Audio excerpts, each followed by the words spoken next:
Bonjour, dans cette vidéo, nous allons faire un exercice qui manipule un tableau d'objets. Et voici l'énoncé de l'exercice que je vous propose. Nous considérons qu'une personne est caractérisée par un nom, donc de type string, une année de naissance de type int et des enfants qui sont un ensemble de personnes qui représentent les enfants. Donc les enfants, ça va être un tableau de personnes. Nous pouvons schématiser notre classe personne comme suit. Une classe personne peut être le parent d'enfants. Les enfants eux-mêmes sont des types personnes. Le travail demandé est le suivant, c'est de créer la classe personne avec les attributs, comme on vient de le dire, nom de type string, année de naissance de type int et enfant qui est un tableau de personnes. Nous avons besoin d'un constructeur qui prend en paramètre le nom et l'année de naissance de la personne, ainsi que les méthodes suivantes. Nous avons besoin d'une méthode qui permet d'ajouter un enfant passé en paramètre. Ça veut dire qu'on va ajouter à notre personne un nouvel enfant. Une méthode qui permet de retourner le nombre d'enfants. Si on regarde ce petit dessin, pour cette personne, le nombre d'enfants est égal à 3. Pour cette personne-là, le nombre d'enfants est égal à 1. Une méthode qui permet de retourner s'il s'agit d'un grand-parent ou pas. C'est-à-dire qu'il faut vérifier que la personne a bien des enfants et que ses enfants ont des enfants. Donc cette personne-là n'est pas un grand-parent car elle n'a pas d'enfants. Cette personne-là n'est pas un grand-parent car elle a des enfants mais ses enfants n'ont pas d'enfants. Par contre, cette personne-là est bien un grand-parent, comme celle-ci aussi, c'est bien un grand-parent. Une autre méthode qui est une méthode qui permet de retourner le nombre total d'enfants. Dans ce nombre total, on va comptabiliser le nombre d'enfants, de petits-enfants, de petits-petits-enfants. Si je reviens à mon dessin, pour cette personne-là, on doit compter les nombres d'enfants, donc 3, des petits-enfants. On va avoir 3 et des petits-petits-enfants, c'est-à-dire 1. Donc cette méthode doit retourner pour cette personne 7. J'espère que c'est clair. Maintenant, on a besoin d'une méthode qui permet d'afficher le nom de la personne en question. Les noms des enfants, les noms des petits-enfants. Donc, on va afficher le nom de la personne, de ses enfants, de leurs enfants et de leurs enfants, etc. J'espère que l'énoncé est clair. Je vais faire un petit rappel sur les tableaux en Java. Les tableaux en Java, ce sont des structures de données qui vont contenir des éléments de même type. Ce type peut être primitif ou une classe. Le premier élément se trouve à la position 0, le dernier à la position en longueur -1. La déclaration d'un tableau en Java se fait comme suit. On précise le type d'éléments contenus dans ce tableau. On met les crochets, puis le nom du tableau. Exemple, si j'ai un tableau d'entier, je vais faire int, les crochets, et je vais appeler mon tableau tab entier. Si j'ai besoin d'un tableau de livres, supposons bien sûr qu'on a la classe livre déjà. Donc ça va être livre, les crochets et je vais appeler mon tableau mes livres. On a aussi la possibilité de mettre les crochets après le nom du tableau comme suit. Donc on va faire le type des éléments contenus dans le tableau, le nom du tableau puis les crochets. Donc int tab entier crochet, ça veut dire qu'on a un tableau qu'on a nommé tab entier de type int. Livre, mes livres, crochet. Il s'agit d'un tableau dont le nom est mes livres qui va contenir des livres. Pour allouer de l'espace à nos tableaux, on procède ainsi en utilisant le mot-clé new. Donc pour cela, on va faire le nom du tableau est égal new, les types d'éléments, et on va préciser la taille entre crochets. Donc si j'ai besoin d'un tableau d'entier de 10, sachant que j'ai déjà nommé mon tableau tab entier, donc c'est tab entier est égal à new, int et 10 entre crochets. Ça va me créer un tableau avec 10 cases donc, qui sont initialisées à 0. Pour mes livres, qui est un tableau de livres, si je crée un tableau de 10, donc je vais vers mes livres est égal à new livre de 10. Ça va me créer dans l'espace mémoire un tableau de 10 cases dont chaque case est initialisée à nul. J'espère que mon petit rappel est assez clair et nous passons au codage de notre classe personne qui est demandé dans l'exercice. Donc voilà, j'ai déjà préparé ma classe personne et on va commencer le codage. Donc on va commencer par l'attribut nom. Donc je vous rappelle que pour déclarer un attribut, on fait la visibilité, le type de l'attribut, puis le nom de l'attribut. Donc private. Notre nom est de type string, string avec un grand S, nom, point virgule. Pour l'année, ce sera toujours private int année. Bon, j'ai choisi private. Je vous laisse le choix de choisir ce que vous voulez, vu que l'énoncé ne l'a pas précisé. Donc, pour notre tableau d'enfant, donc ce sera private. Et comme on vient de le voir, le type, c'est personne. Les crochets. Et puis, le nom du tableau que je vais appeler tab enfant. Tab enfant. Pour dire que c'est un tableau d'enfant. Et voilà. Donc, le constructeur. Donc, je vais passer au constructeur. Donc, public.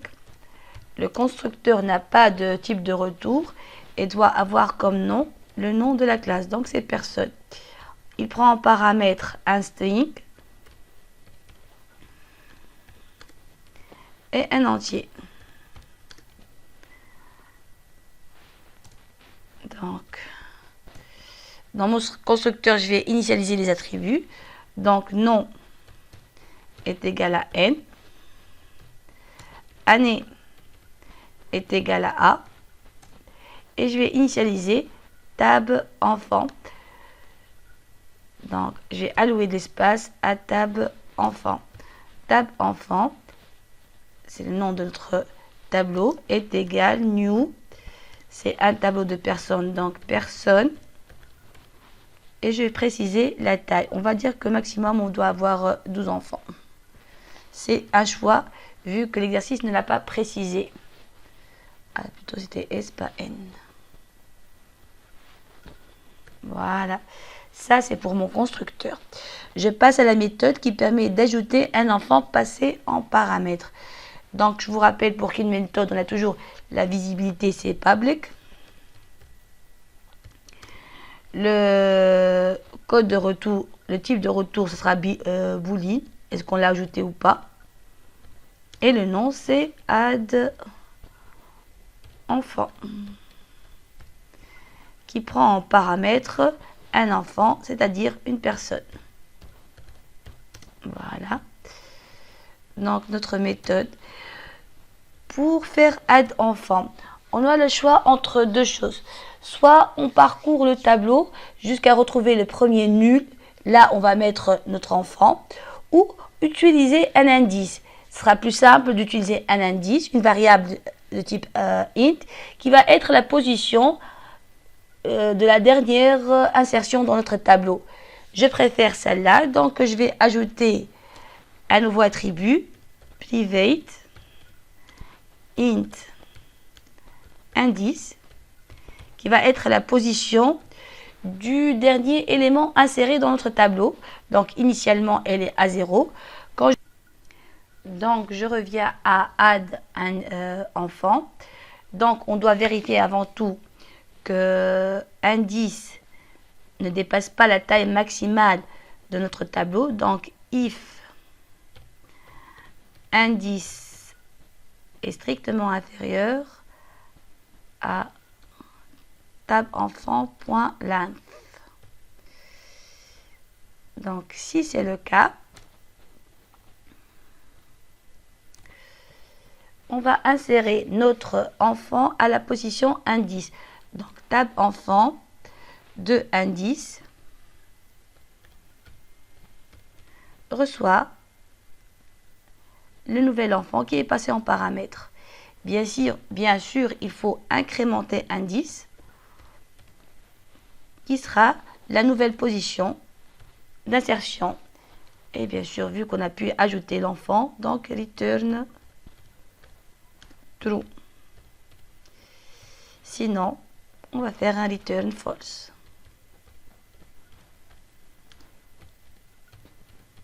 Et voilà. Je vous rappelle qu'on aurait pu ne pas utiliser indice, parcourir le tableau à la recherche du premier nul, qui sera là où on va insérer notre nouvel enfant. Mais je préfère utiliser indice, ça facilite le travail. Donc, ça c'est pour add enfant. On passe à la méthode suivante, c'est la méthode qui permet de retourner le nombre d'enfants. Donc, visibilité public. Le type de retour, ce sera un int et on va l'appeler get nb enfant. Et elle ne prend pas de paramètres.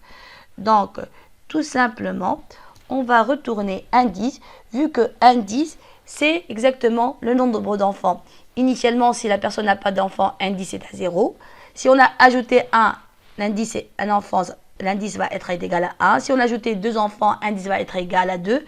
Donc, on va faire tout simplement return indice. Et voilà, ça c'est le nombre d'enfants.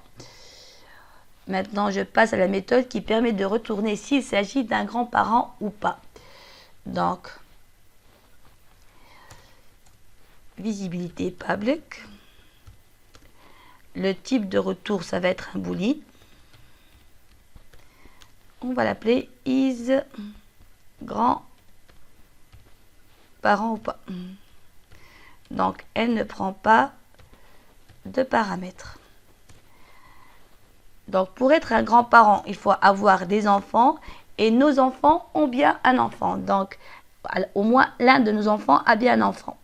Donc, déjà, si indice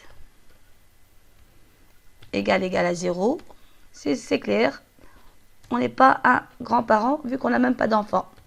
Donc, return false. Voilà. Sinon, on va parcourir notre tableau à la recherche d'un enfant qui a déjà un enfant. Donc, int i allant de 0, point virgule, i est inférieur à indice, vu que indice est la dernière position où on a des enfants. Point virgule, i plus plus. Donc, voilà.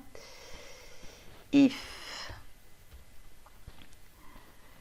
tab enfant de i, c'est une personne, point get enfant, get nb enfant, est strictement supérieur à 0. Ça veut dire qu'on a un enfant qui a des enfants. On fait un return true, vu qu'on est bien un grand-parent.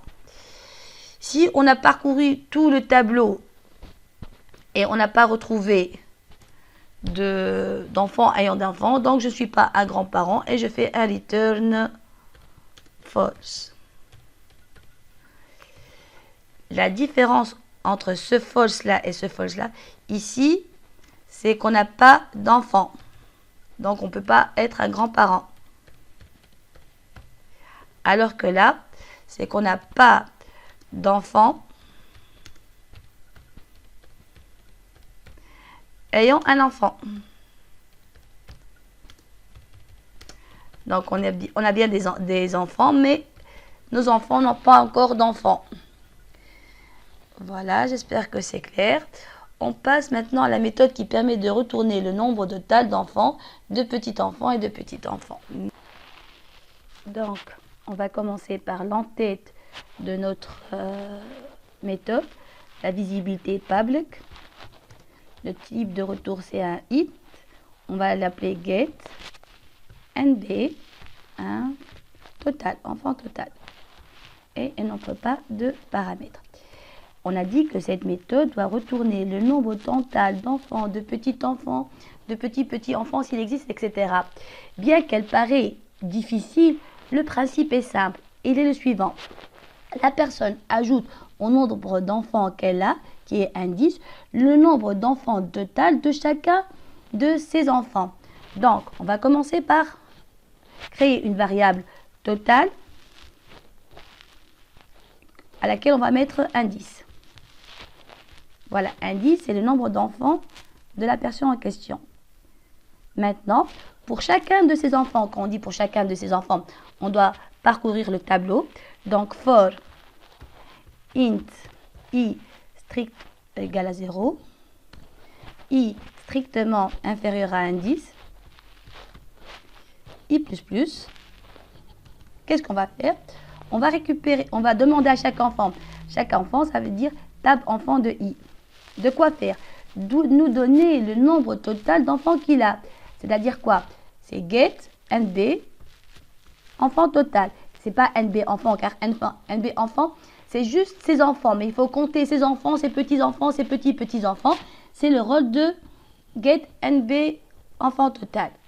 Quand il nous retourne le nombre d'enfants total, on va l'additionner avec total. Donc c'est total plus égal le nombre d'enfants retournés par chaque enfant. Et point virgule bien sûr. Une fois qu'on a terminé, return total. Donc, bien qu'à première vue, cette méthode nous semble compliquée, mais réellement, c'est pas compliqué. Tout simplement, qu'est-ce qu'on va faire? On va prendre le nombre d'enfants de la personne et demander à chacun de ses enfants, à chaque table enfant de i, de lui-même faire la même chose, de nous donner le nombre total d'enfants et on retourne total. Sachant que ce n'est pas une méthode qui s'appelle elle-même, hein, car pour le père, on va appliquer pour chaque enfant get nombre total d'enfants. C'est pas une méthode qui est en train de s'appeler. Ok? Ici, on va l'appliquer au niveau de la personne et ici, on va l'appliquer au niveau de ses enfants. Donc, ce n'est pas une boucle infinie. J'espère que c'est clair. Et on va passer à la méthode suivante, qui est la méthode affiche. Ce sera toujours le même principe. La personne va afficher son nom et demander à ses enfants d'afficher à leur tour leur nom et demander à leur enfant, s'il existe, d'afficher des enfants. Donc, c'est toujours le même principe. Donc, on commence par l'entrée de la méthode, la visibilité public. Le type de retour, c'est void. On n'a pas un type de retour. Et affiche. Comme nom de méthode et ne prend rien comme paramètre.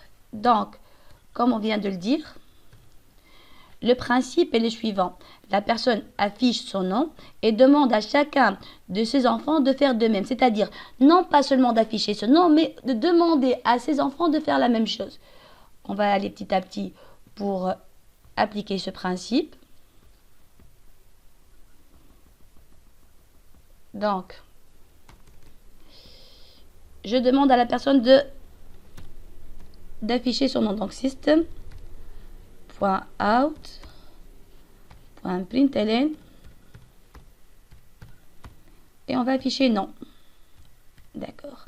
Maintenant, pour chacun de ses enfants, on va lui demander à son tour d'afficher son nom et de demander à ses enfants de faire la même chose. Donc, je vais faire un for pour chaque enfant. Donc, for int i inférieur à 0, inférieur à 1 10 et i++.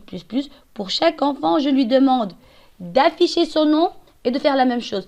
Donc, si je fais juste system out.println de table enfant de nom, ça marche pas.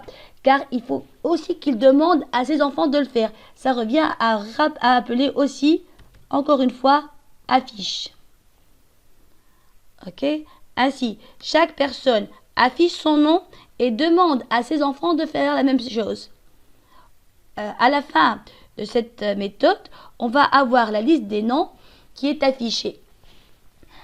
Ici s'achève l'exercice. On a bien répondu à ce qui est demandé par l'exercice. Cependant, la fiche faite de cette façon ne va pas être très lisible parce qu'on va avoir une liste de noms sans savoir qui est le fils de qui. Pour cela, j'ai déjà préparé une autre méthode affiche qui prend un paramètre qui est la génération. C'est-à-dire que la première personne, c'est la génération 1. Ses enfants, c'est la génération 2. On va prendre comme génération 2. Pour ses petits-enfants, ça sera être la génération 3. Et le nom de la personne va être précédé par sa génération. Ça va nous permettre d'avoir une meilleure lisibilité. Pour tester tout ça, j'ai déjà préparé un mail. Dans mon mail que voilà. Donc, j'ai créé des personnes. J'ai ajouté à une personne des enfants, des petits-enfants, etc. Je me suis amusée à le faire. Donc, c'était dans le but de gagner un peu de temps. Et puis, j'ai appelé la méthode affiche. J'ai appelé la méthode affiche sans paramètres qui va afficher la liste de tous les noms qu'on a. Et j'ai aussi appelé affiche avec la génération qui prend en paramètre la génération. Bien sûr, pour la première personne, la génération, c'est la première génération. Donc, on va exécuter tout cela pour mieux voir et tester ce qu'on vient de faire. Donc, voilà. Donc, j'ai un grand-père, des fils, des petits-fils, des petits-petits-fils, des filles, etc. Cependant, affiche sans paramètres me donne une liste de noms. Bien sûr, grand-père et fils, c'est les noms que j'ai donnés. Me donne une liste de noms où je ne peux pas bien comprendre qui est le fils de qui. Donc, j'ai utilisé affiche avec un paramètre qui sera la génération. Donc, le grand-père, il est à la génération. Il a un fils et une fille. C'est ce qui est dans la génération 2. Son fils, lui, à son tour, a un fils qui a lui aussi un fils. Donc, on est arrivé à la génération 4. La fille du grand-père, elle a deux filles. Et la première, elle a un petit-fils, alors que la seconde fille, elle a une fille. Et le nombre total d'enfants, autrement dit, getNB1 enfants, a retourné 8. On va vérifier qu'il s'agit bien de 8 enfants. Donc 1, 2, 3, 4, 5, 6, 7, 8. Voilà. Donc le grand-père, notre grand-père, a bien 8 enfants entre enfants et petits enfants. J'espère que c'est clair. Merci et à la prochaine.